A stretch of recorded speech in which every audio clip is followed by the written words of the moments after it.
Welcome to World Affairs Friday, sponsored by the Peoria Area World Affairs Council. At this time, please mute yourself and feel free to unmute yourself later during the Q&A when you want to ask a question. Or you are also welcome to submit a question in the chat box. If you'd rather just type it in, that's fine, and I will help Don select questions later during that discussion. And remember, if you're not a member of PAWAC this morning and joining us, and you want to check out other upcoming events, please visit us at pawac.org, PAWAC.org. This morning, it is my pleasure to introduce our panel. Paul Resnick is professor in the English department at Illinois Central College, where he has taught literature, film, and writing courses for over 30 years.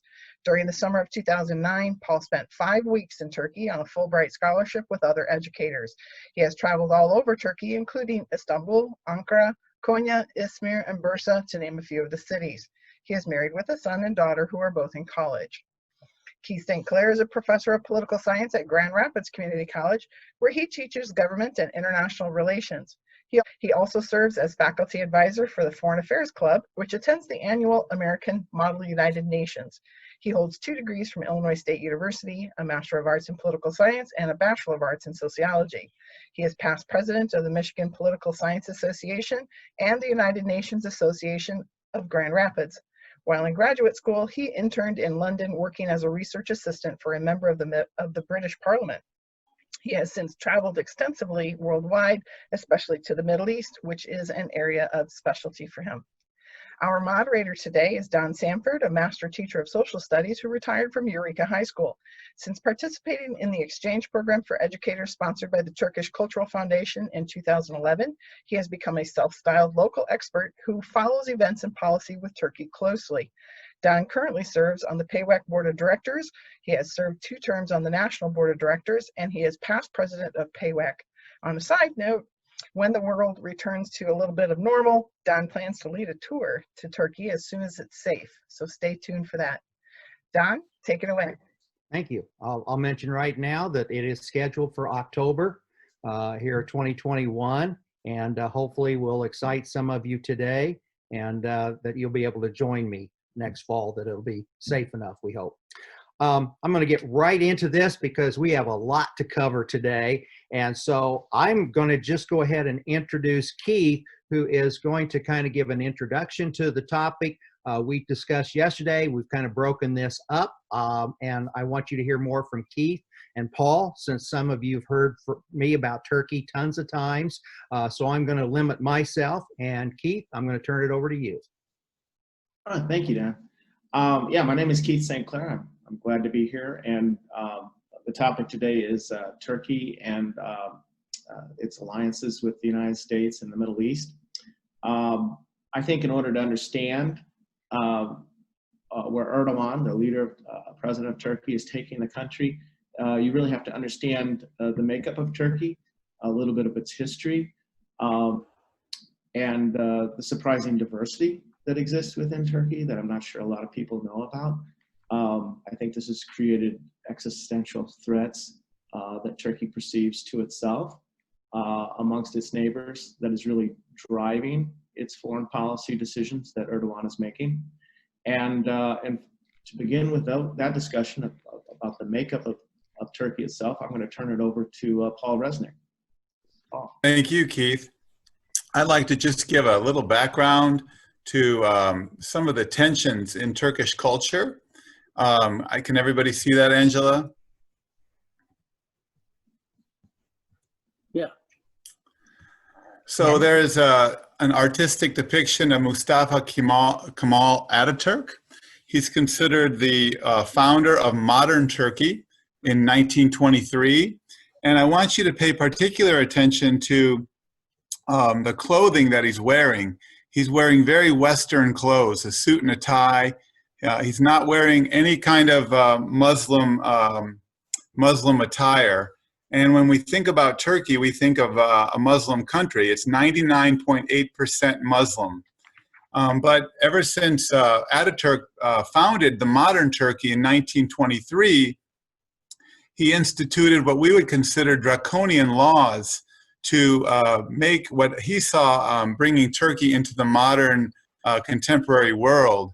But the draconian laws were things like clothing and changing what people wear, language and how people talk, schools and how people are taught, religion and how the state controlled all religious activity after 1923. So these were radical revolutionary changes that happened to Turkey once Ataturk took over. His name is actually meaning father of Turkey. Ataturk means literally father of Turkey. But he carried out a policy called Turkification. And Keith just mentioned the diversity in Turkey. And there is diversity in Turkey, but you have to kind of dig a little bit to find out who these people are and what their ethnic background is. But Ataturk's goal was to, put Turkey into a secular, modern, Western type of society and to make it as homogeneous as possible.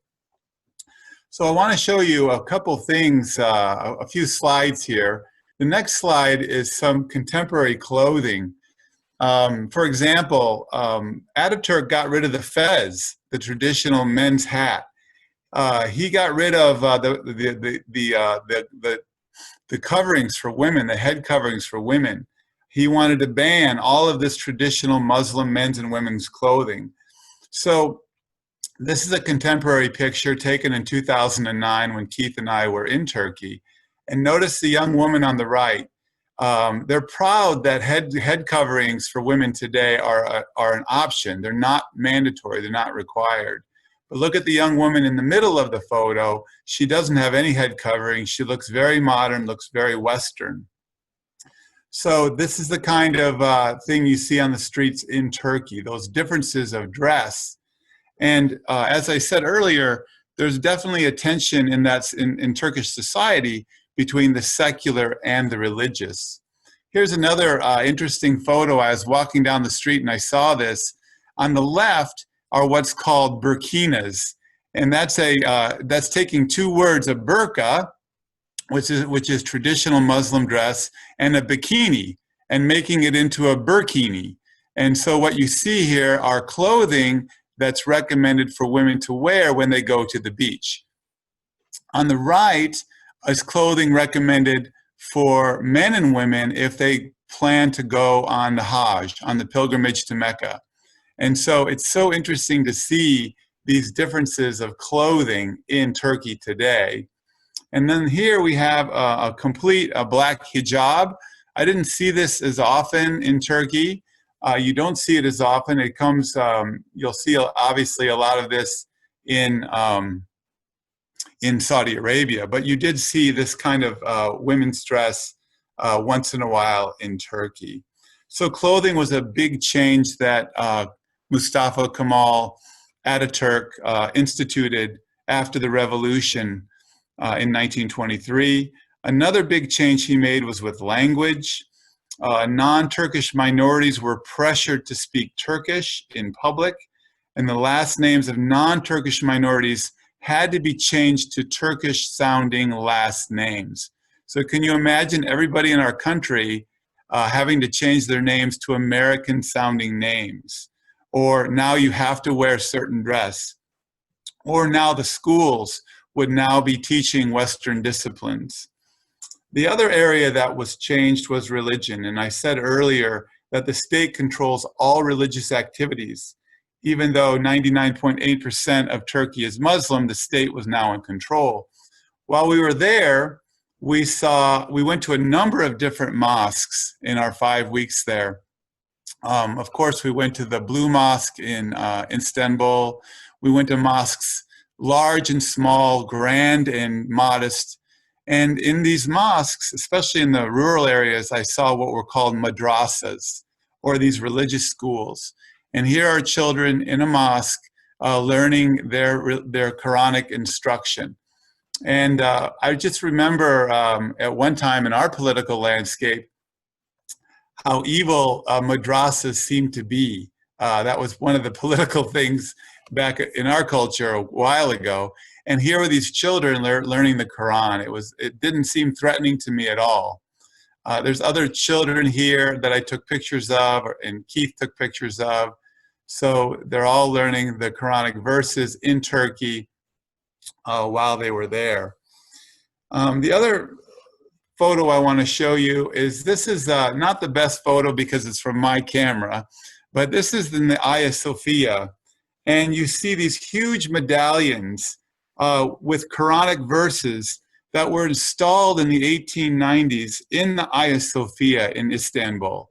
So I was actually amazed to see that. But if you know a little bit about the Hagia Sophia, it kind of follows a little bit with the secular slash Turkish or secular slash religious tensions in Turkey.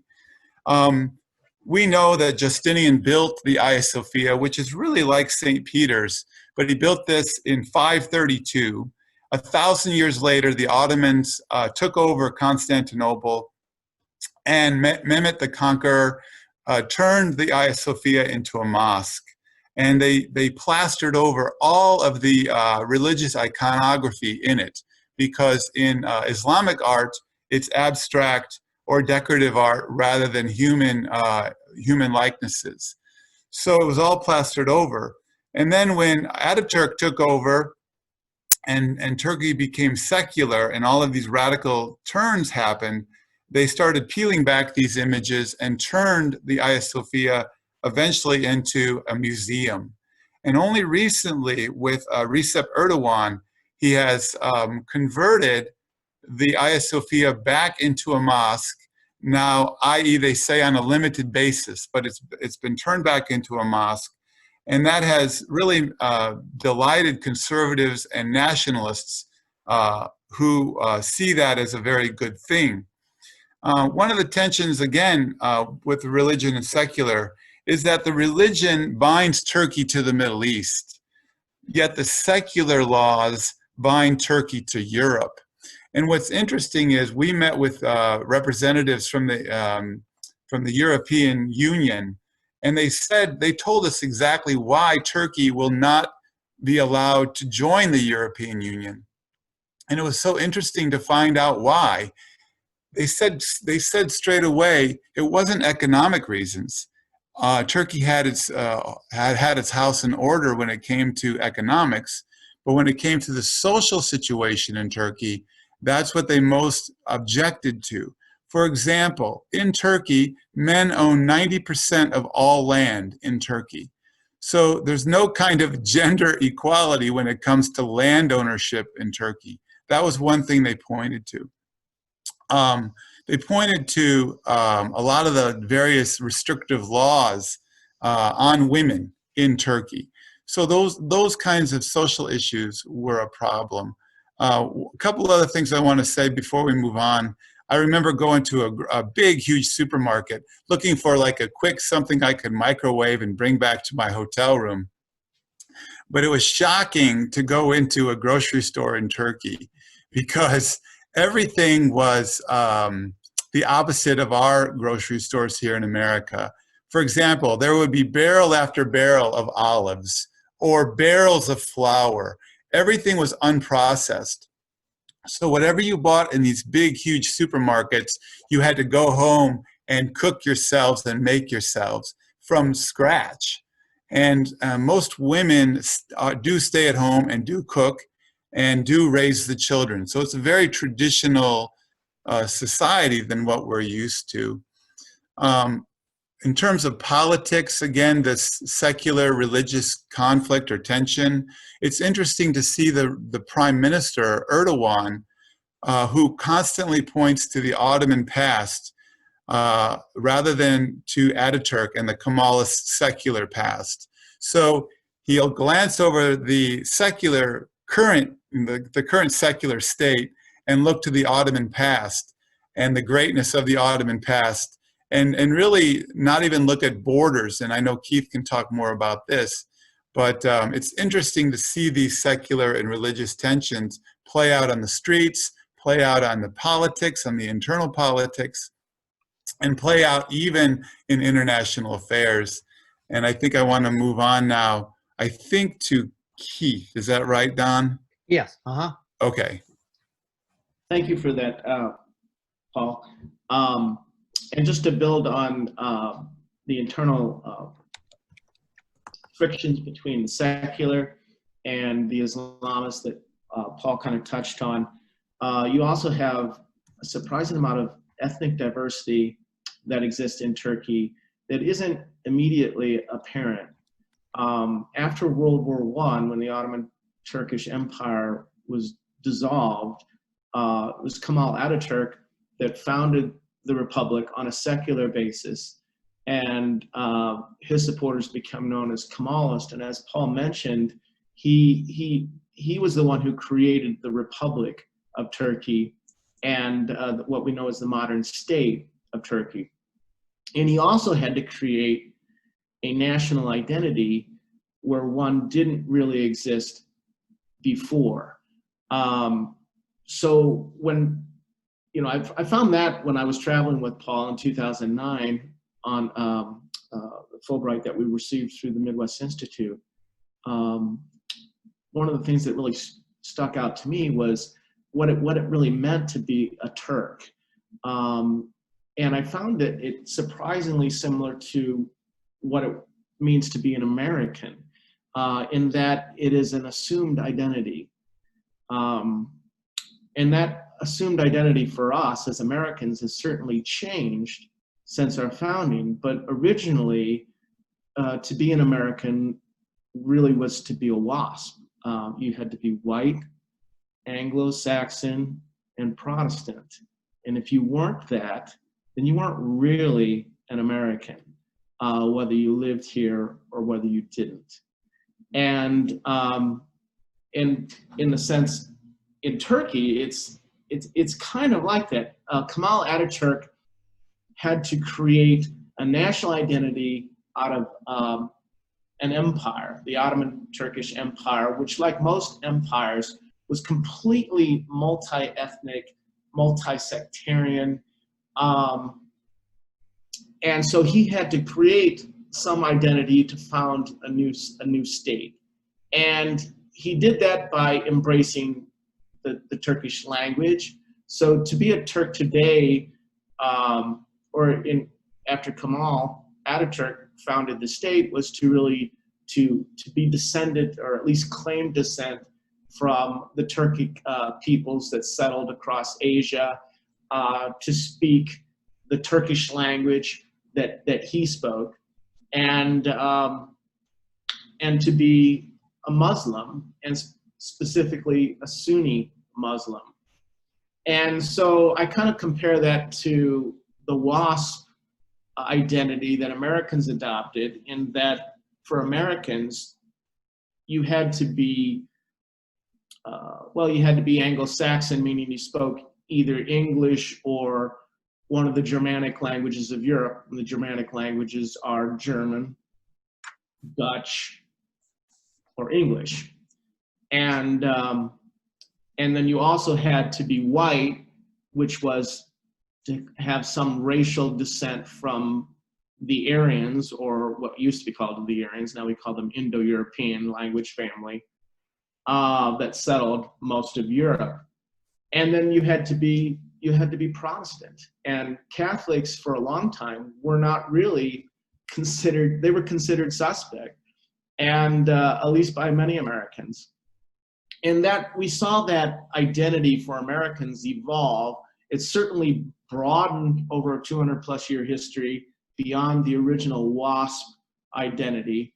And I think in Turkey, they have been trying, or some have been trying, to broaden that identity as well, to salvage and to maintain a Turkish state, one that Kemal Ataturk founded. Because the real existential threat to Turkey is the same one that really exists for Syria and Lebanon, and to a lesser extent in Iraq.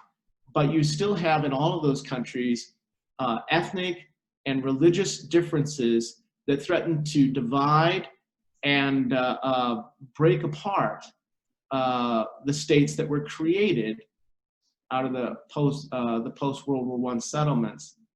And Turkey is in a similar position. So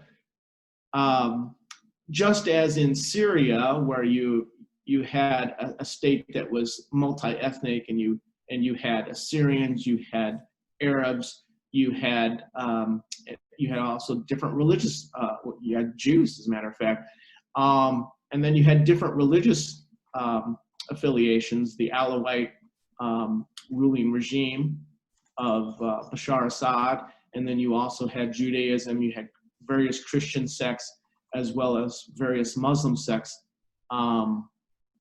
And so all of these tensions have really kind of exploded in the civil war that we saw erupt in 2011, and really threatened the unity of a single Syrian state. And I think that could happen to Turkey once you examine all of the differences. When you're there in Turkey, everybody pretty much, for the most part, claims to be a Turk. When Kemal Ataturk founded the republic, there was really only 3 minorities that were officially recognized: Jews, Armenians, and Greeks. And everybody else was considered to be a Turk if you were Sunni Muslim, and if you spoke Turkish and could claim some historic descent of the Turkic peoples that settled across Asia. And so that was the original identity. And for Turkey to survive, I think it's going to need to broaden that who fits into that identity, and to maintain the state. Because when you talk to people in Turkey, they'll readily identify as being a Turk. But once you get to know them, and once you get to talk to them a little bit more, you find out that their grandparents were Georgian, or Armenian, or Assyrian, or in the eastern portions more likely to be Arabic, or an Arab, or Greek, of course. So many of the people I talked to had Greek ancestry, but they were all forced to adopt this Turkic identity that Kemal Ataturk imposed on them. And to do that, the main symbolic effort in that was really getting them all to adopt Turkic surnames, as Paul mentioned. Everyone in Turkey under Kemal Ataturk was given a list of acceptable family surnames, and they all had to adopt one. And anything that didn't fit in that identity wasn't accepted. So you couldn't have your Kurdish family name. It wasn't accepted. You had to take a Turkic one. So the only official minorities that were accepted were the Armenian, Greek, and the Jews. And then, of course, Kemal Ataturk also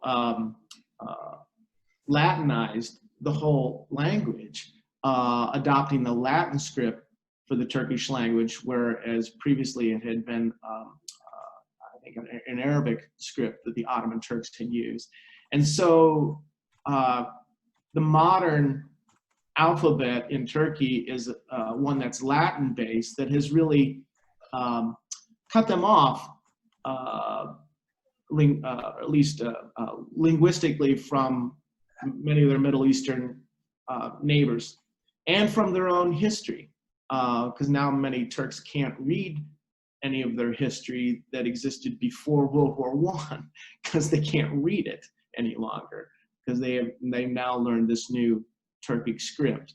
So it was rather shocking to me that a man like Kemal Ataturk, I mean, he must have been a charismatic figure to impose all of these changes on a society, and to create an identity that has been the Turkish state ever since. And I can't help but have a grudging admiration for him. Now, he was also very secularist and very Western in his look, and he forced Western dress on a lot of the people, but that has received some sort of pushback, especially with the coming to power of the AK party and its election, and their current president as their leader, Erdogan, whose party has embraced Islam and has been described as mildly Islamist and wanting to bring back religiosity into society. And we've seen with that coming to power of the AK party, the return of the headscarves that women will still choose to wear. Some choose not to. You can, to some extent, I guess, it is kind of a political statement. But it was also a fashion statement. I also was, I always assumed it was a political statement, but I was kind of disabused of it. And sometimes, no, it's just a fashion statement. It's just become very fashionable. And I was told that even the prostitutes will wear headscarves. You know, it's just in some cases, it's just a fashion statement. But for some, it's a political statement as well, as far as how Western they want to appear. Certainly, you see more Western dress in the urban areas, as Paul was mentioning, especially in Constantinople. Well, today's Istanbul, right? And that was another thing. Kemal Ataturk changed the name of the city officially from Constantinople to Istanbul in 1930, even though most people had always referred to it as Istanbul before. It also points to the fact that Turkey straddles both Europe and Asia. Istanbul is in the European section of Turkey, where 20% of the population actually resides. So its significance is really important. Kemal Ataturk moved the capital to Ankara in the center of the republic because being in Istanbul, it was very vulnerable to being taken over by the Greeks invading armies. And it was also a symbol of, Istanbul was also associated with the Ottoman regime, the Ottoman Turkish regime, which Kemal Ataturk wanted to break from. And so he placed the capital in Ankara in the center of the country, well, both for security and for symbolic centralism in the state. And Keith, I am going to make you aware on time since we do have foreign policy. So okay, can't wrap up. Sorry about that. all right, thanks. All right, so when I'm talking to people in Turkey, you scratch beneath the surface, you find out they have Kurdish ancestry, Armenian, Assyrian, Georgian, Arab ancestry. You also have religious sectarian differences. I came across the Alevi, who are a religious minority, and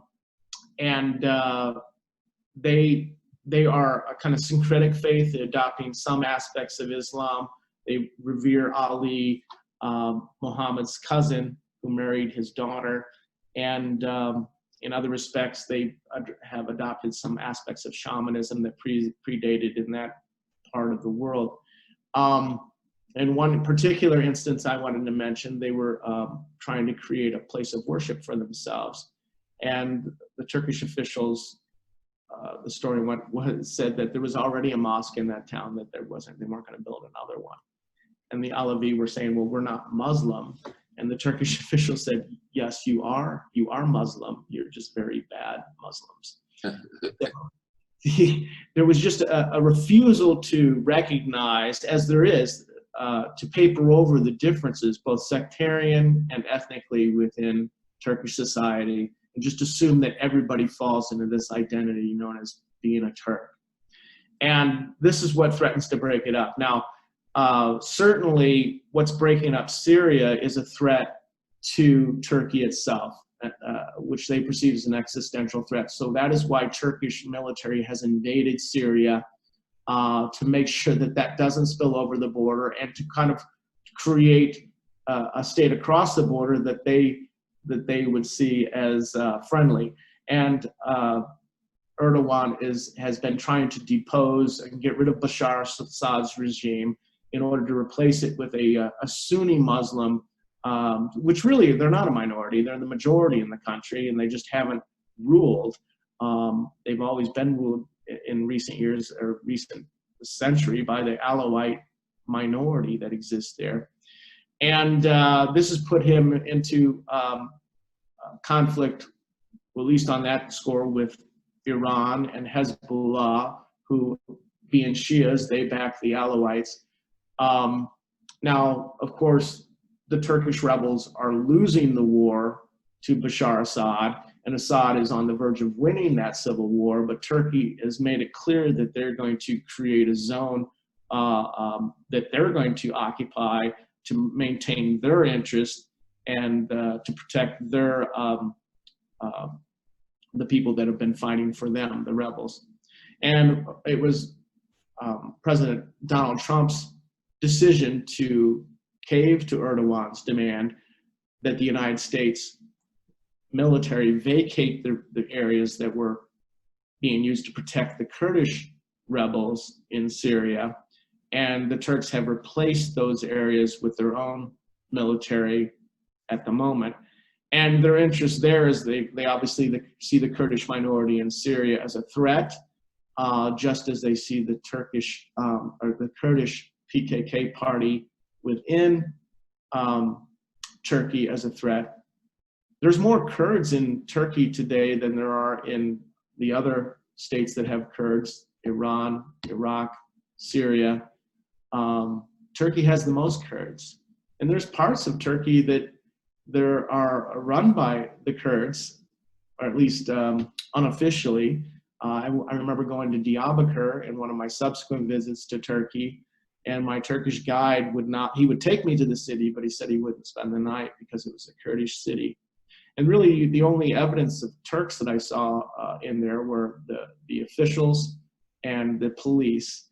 And they patrolled the streets in armored cars, very much like an occupying army, and yet this was a part of Turkey.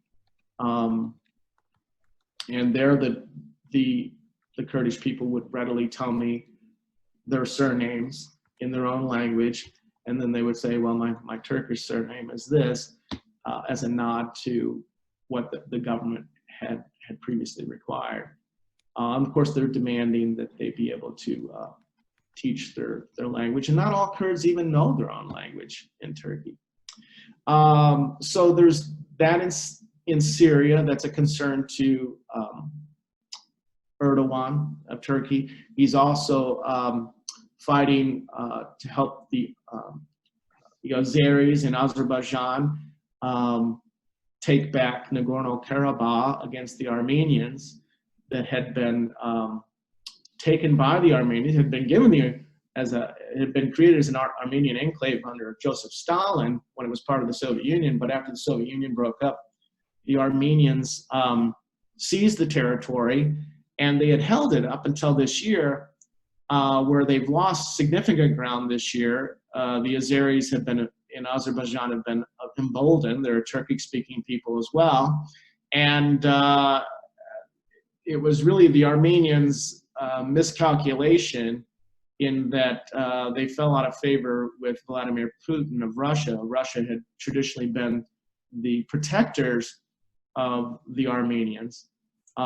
It was, after all, the Russian and Armenian alliance that really caused the Turks to embark on what became the Armenian genocide in World War I, encouraging, in many cases, Kurds who were Muslim to attack the Christian Armenians.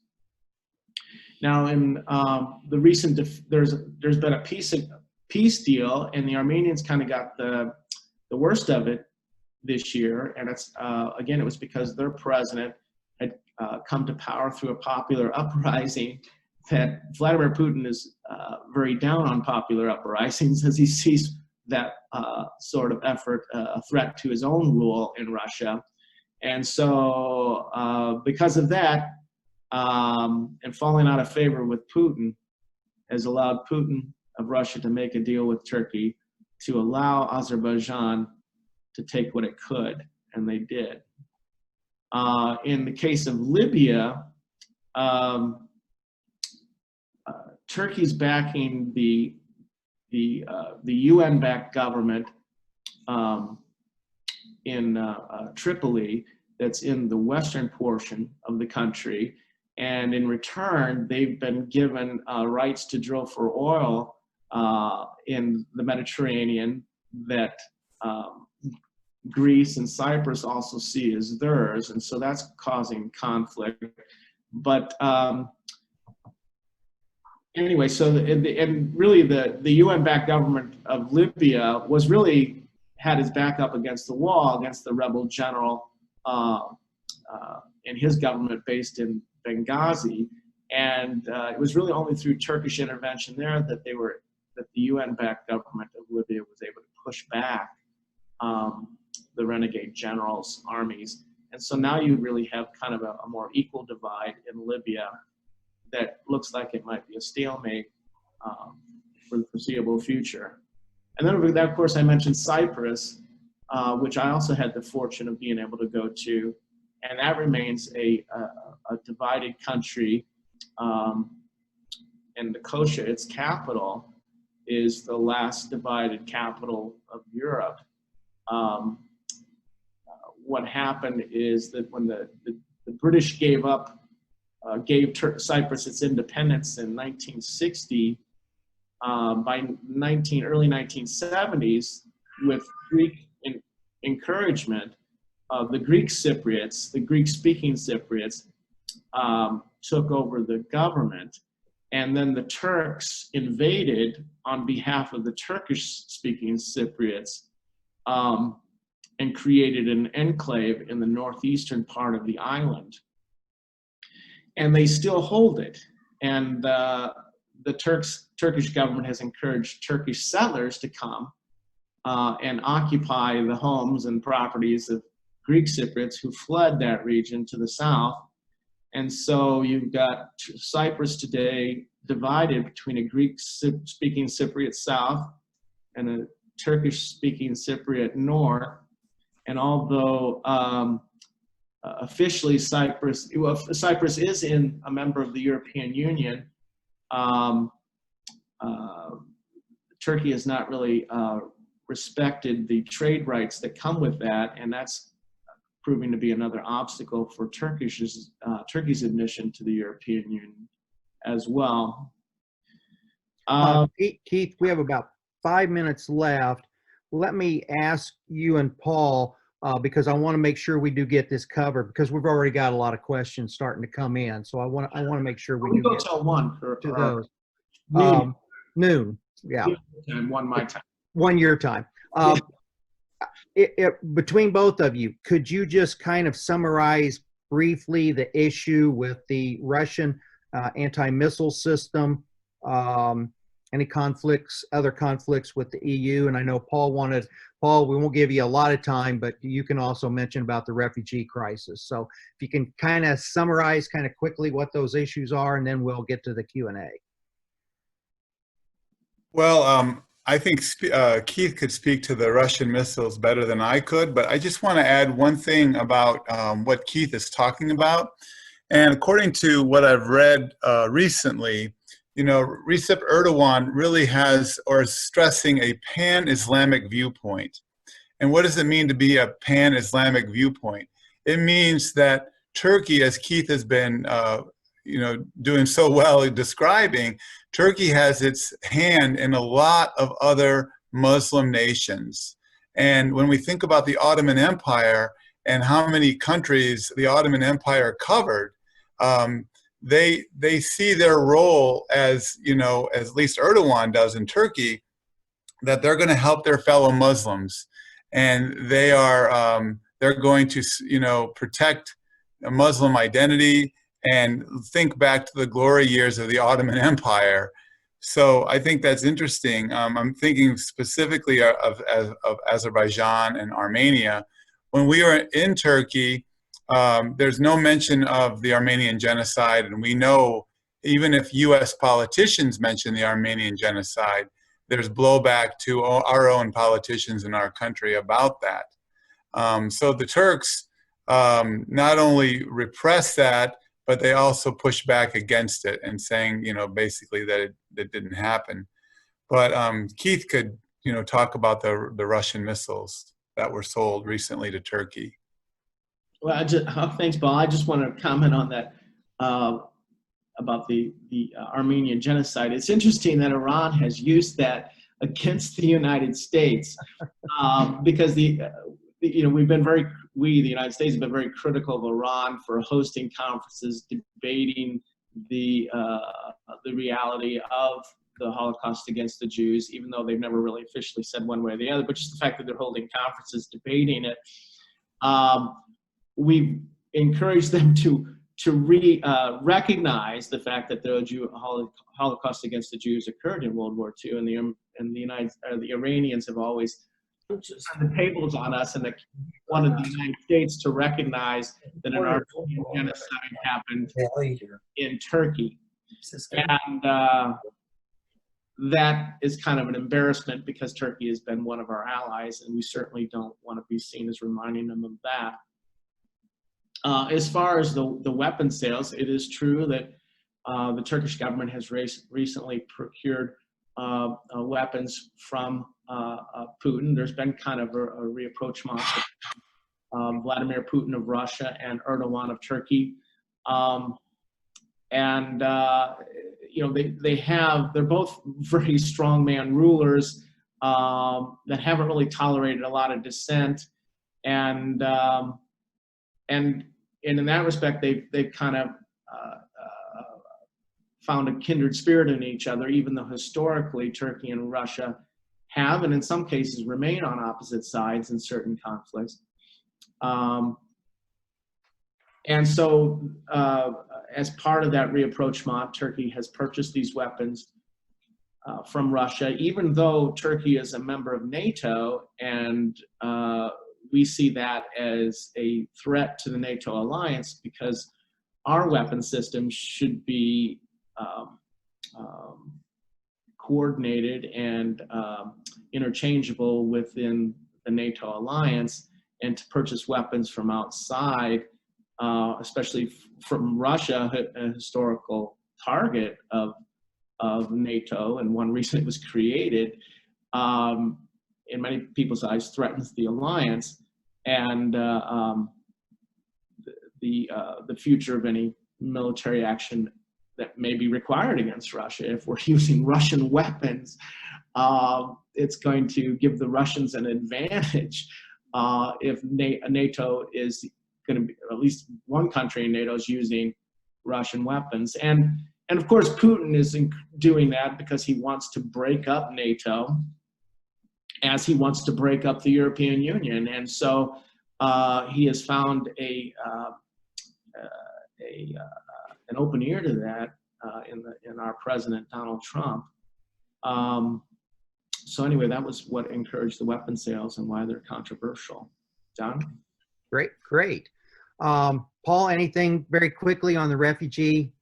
Because questions are coming in like crazy. So yeah, just very quickly that the last some numbers I saw were 3.5 million Syrian refugees within Turkish borders, and the EU has been handling a lot of the financial costs of that because they made an agreement with Turkey to try to keep the refugees within the country of Turkey and not having them go to the continent, to the European continent. So, but yeah, we can get right to the questions.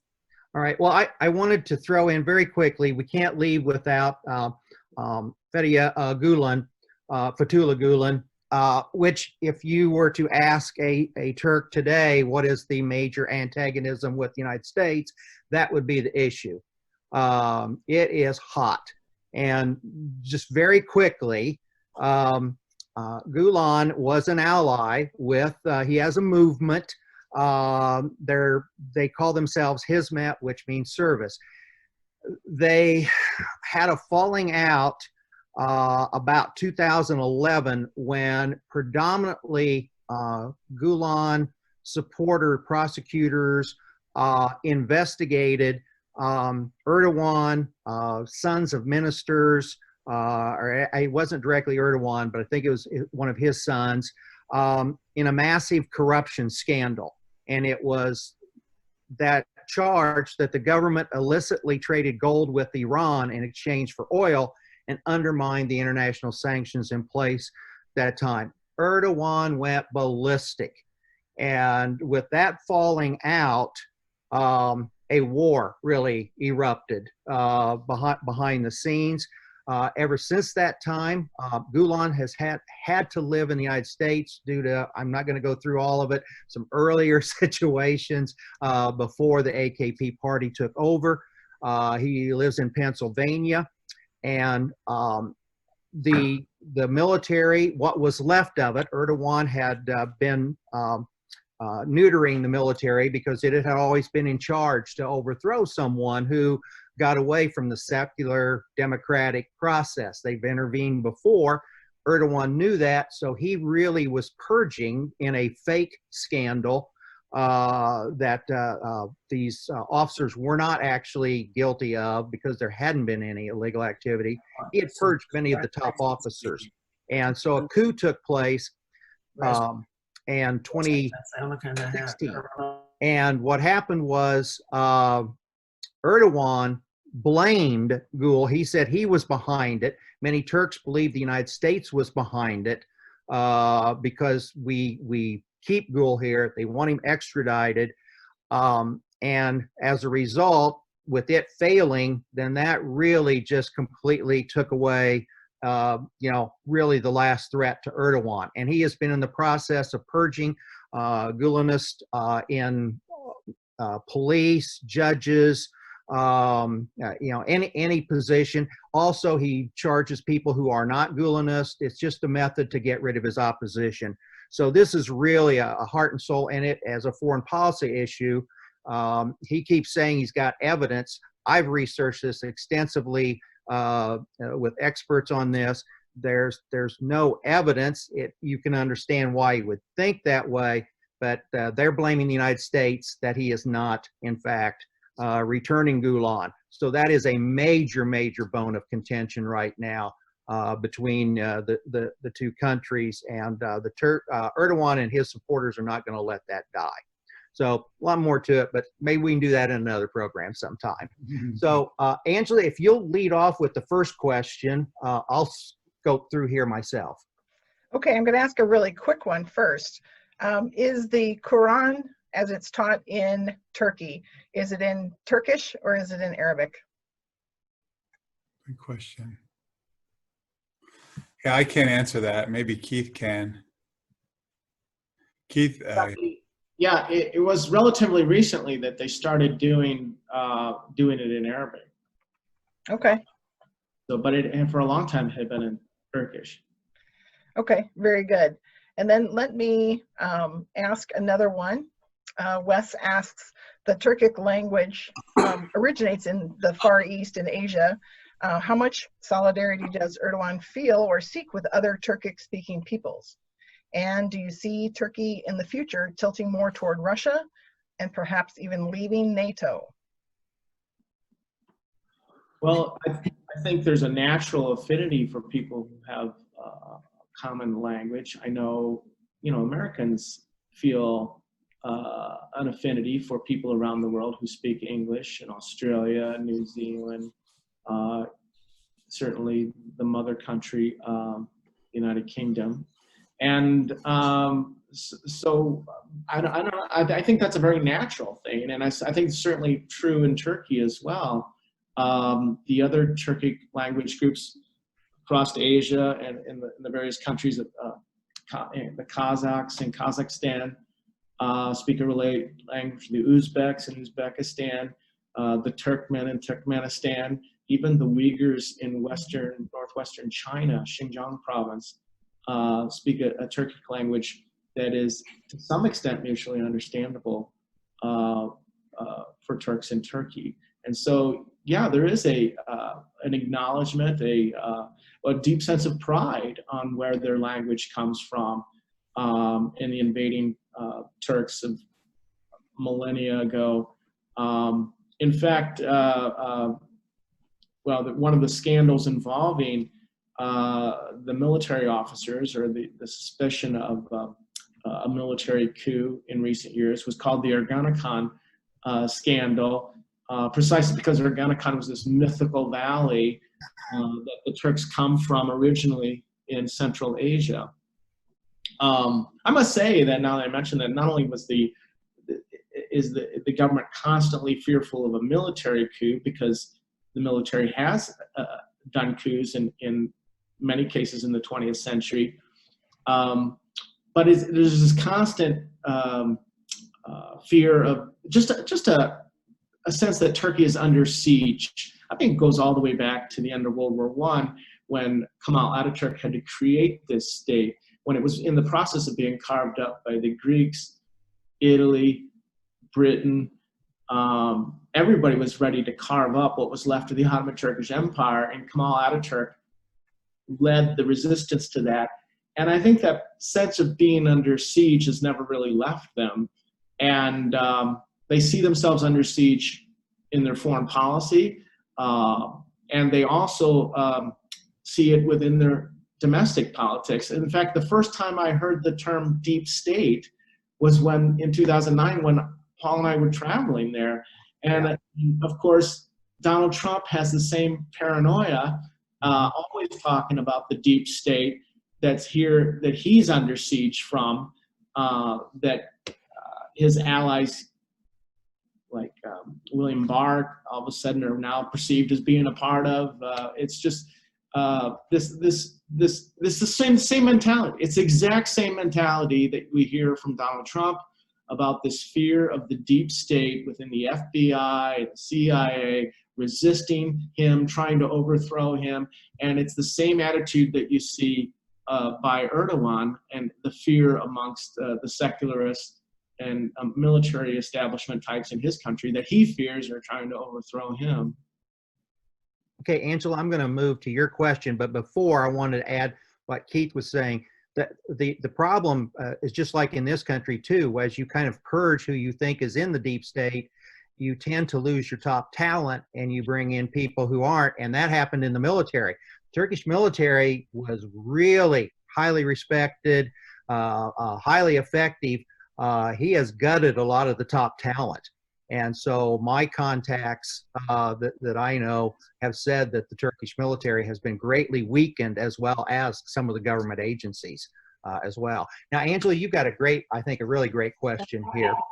Is about their identity as Sunni and Turkish rather than Arab. Does that set too high a hurdle for Turkey to be the leader of the pan-Islamic movement? Either one of you, Paul, Keith? Go ahead, Keith.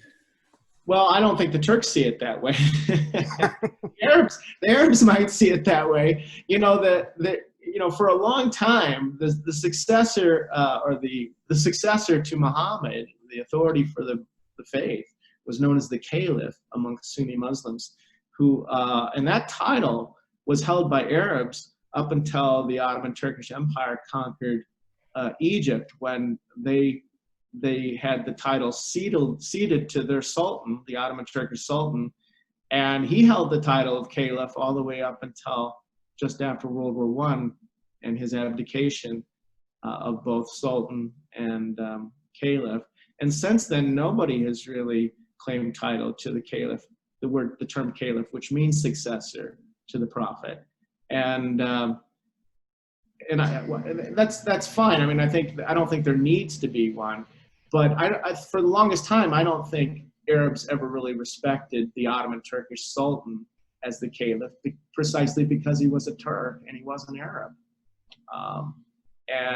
So I'm sure that attitude still exists amongst Arabs to this day, but I'm sure Turks don't see themselves in any way inhibited from leading the faith in any way. I think I want to piggyback on that, because Joni brings up a good point that we can't overlook Turkey's financial plight, for example, sky-high unemployment and non-existent GDP, etc. Turkey may view itself as the strongest of the Islamic states, but is it? And what kind of resources come from the United States to support Turkey? And or does Turkey look elsewhere for the kind of support it needs to become a global player? Well, I know Turkey's trying to exploit China's Belt and Road initiative.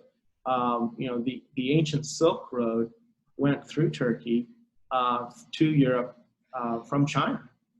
stretched all the way across Central Asia, and a major part of that journey went through Turkey. And I believe Marco Polo traced it going back the other way when he went to China.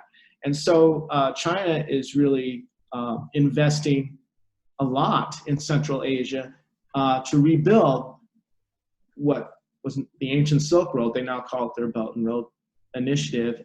And I know Turkey's wanting to capitalize on that. Now, what part of the reasons for this war this year, renewal of the war between Azerbaijan and Armenia, is now Turkey's going to be able to have this pipeline that's going to go through to Azerbaijan, and so Turkey won't be in through the Armenian area, and so they kind of benefited from Azerbaijan's victory this year there in that regard.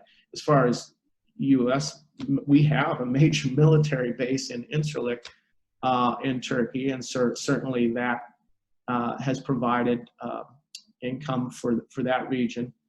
It's interesting that major military base that we've always held there was kind of,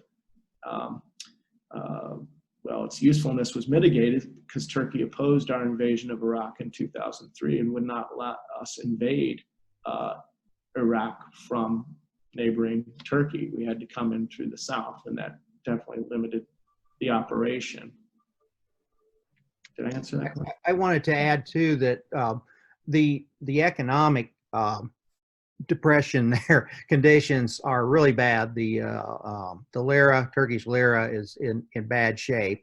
Erdogan is a little bit like Putin. I think, Angela, you'll agree with me on this, that these foreign adventures also take people's minds away a lot of times from the economic conditions. And so there is some behind the scenes there. I mean, he has other reasons, but these adventures build up the nationalism, and really that strongman ruler helps you kind of overcome a difficult economic condition. We got, again, a really good last question, although I got a private one I'd like to finish on about the relationship between Greece and Turkey. But this is a good one here. What is the relationship between the Muslim Brotherhood and Turkey and its neighborhood? Because I don't know. Yeah, Keith. Well, I don't know. I don't know to what extent. But being Islamists, they would have a kinship there. They definitely see more of a role for Islam in day-to-day politics, and we know that the Muslim Brotherhood, when they won the election in Egypt and took over the government, they didn't govern in a way that to unify the country, and that left them open to a military coup that overthrew their regime. You know, the Egypt therefore is not very fond of anything that resembles an Islamist government. So that is a sticking point. And they consequently, Egypt is actually fighting on the other side in Libya against Turkey. So Egypt is got troops across the border defending the rebel general in eastern Libya against this new Turkish advancement assisting the Western UN-backed government. So they're on opposing sides on that. My only thought is that Erdogan would not have much to do with the Muslim Brotherhood because they preach a more democratic, to get rid of the authoritarian system, which is why Saudi Arabia, Egypt so oppose them. Qatar, on the other hand, is a supporter not of their terrorist acts, but of education, schools, helping the poor and so on. So I have not heard anything on the Muslim Brotherhood in Turkey, and so my best guess is that that's just not an area that right now there's probably much interaction. But Qatar is a major investments going on by Qatar in Turkey right now. The relations between Qatar and Turkey are quite good. Yes, yes. In fact, it's got a base there now. Bob Yonker asked about, because this was a key point. I was there in 2007. You guys were there in 2009, and really roughly from 2003 to 2011, when I would go to the Turkish embassy in DC, they were always so proud of how they got along with all their neighbors.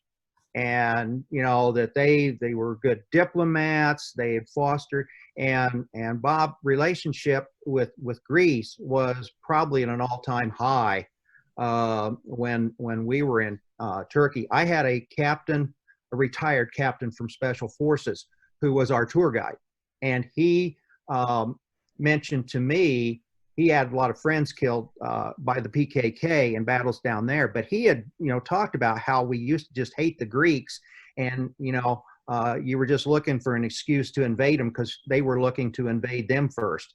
But he says how time has changed, and we saw a trainload of tanks headed down towards the southeast corner of the PKK, and he said that's because we don't have to worry about the Greeks anymore. We're going down and kill those, and I won't use the term he said, PKK. But yeah, Armenia relationship, they built a peace bridge.